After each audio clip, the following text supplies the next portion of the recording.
Let's go through the next page 81. Let's march.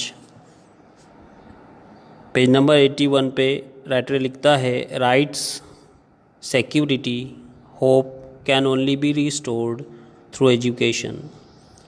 अगर हमें हमारे अधिकार, हमारी सुरक्षा और हमारी इच्छाओं, आशाओं, आकांक्षाओं को बचाना है, उनको जमा करके रखना है, सुरक्षित रखना है, तो हम सिर्फ शिक्षण, एजुकेशन की मदद से ही ये कर सकते हैं। Young people like Malala, I have started calling her my daughter Malala, not just Malala। कहता है कि यंग पीपल, नौजवान लोग जैसे कि मलाला, मैं उसे सिर्फ मलाला नहीं कहता हूँ बल्कि बेटी मलाला कहता हूँ।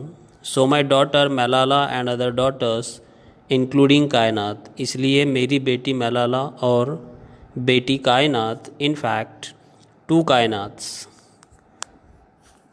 ये दो कायनात है, same name with two different girls and Shazia and the daughters from Africa. बेटी शाजिया, कायनात और कुछ बेटियां जो अफ्रीका से है, and from all over the world, और सारी बेटियां जो पूरे विश्व से, जिनको हमने आज़ाद करवाया है, they are rising up and choosing peace over violence.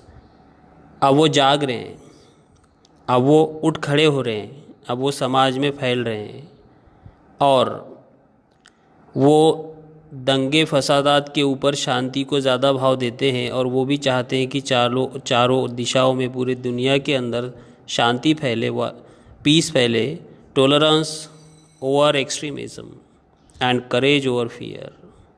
अगर कहीं पे अत्याचार होता है तो वहाँ पे उसके खिलाफ लड़ना, और जहाँ पे डर समाज में फैला हो तो उसके डर के खिलाफ लोगों में हिम्मत भरना, ये काम मेरी बेटियां करती है, ऐसा राइटर कह रहा है।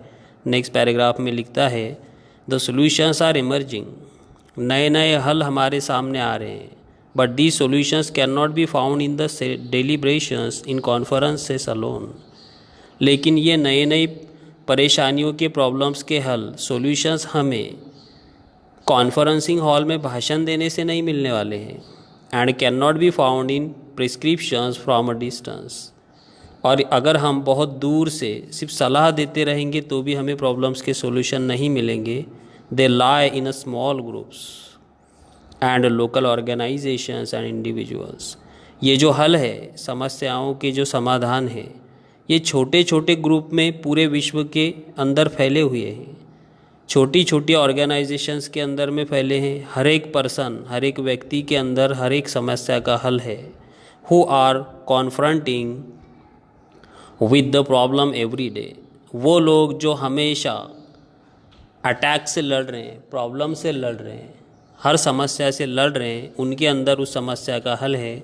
Even if they remain unacknowledged, unrecognised and unknown to the world, the solution are with them.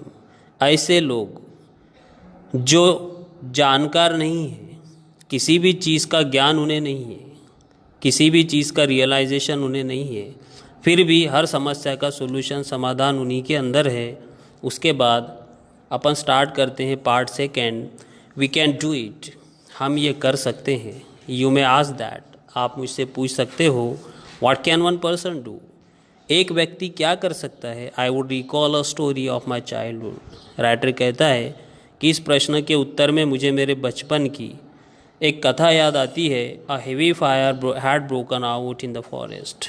एक बार ऐसा होता है कि एक जंगल में, जो बहुत बड़ा है, उस जंगल में बहुत बड़ी आग लग जाती है। All the animals they are running away including lion the king of the forest.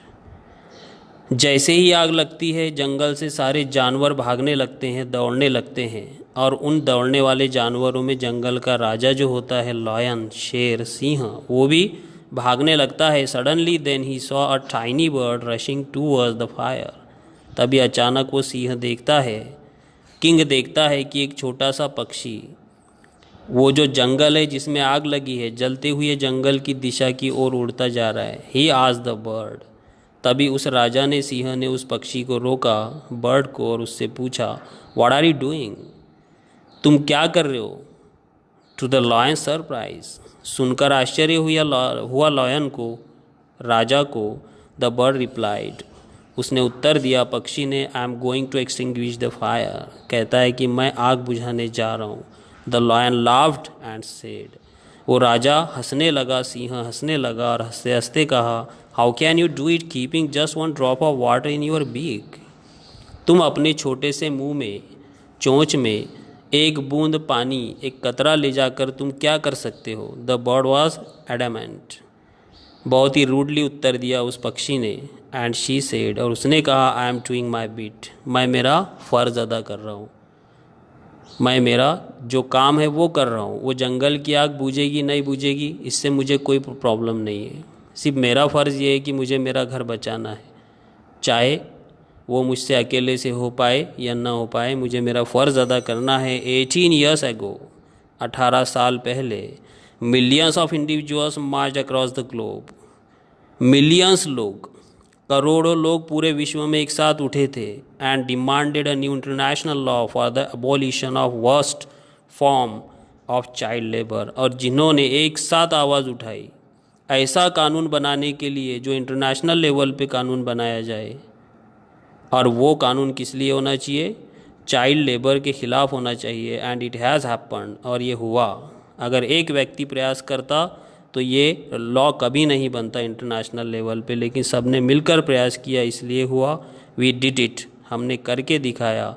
Millions of individuals did it, हमने किया मीन्स करोड़ों लोगों ने किया, विश्व के अंदर एक साथ प्रयास किया और हमें सक्सेस भी मिला। फ्रेंड्स, दोस्तों, we live in a age of rapid globalisation, हम एक ऐसे समय में, ऐसे दौर में जी रहे हैं जहाँ पे ग्लोबलाइजेशन फास्ट हो रहा है। जो विश्व है ये सिकुड़ता जा रहा है, छोटा होता जा रहा है, धरती छोटी होती जा रही है। We are connected through high speed internet, क्योंकि हम अब किस चीज़ से जुड़े हैं? हाई स्पीड इंटरनेट से जुड़े हैं। इसके बाद का लेसन अपन पेज इसका नेक्स्ट वीडियो में स्टडी करते हैं। Thank you.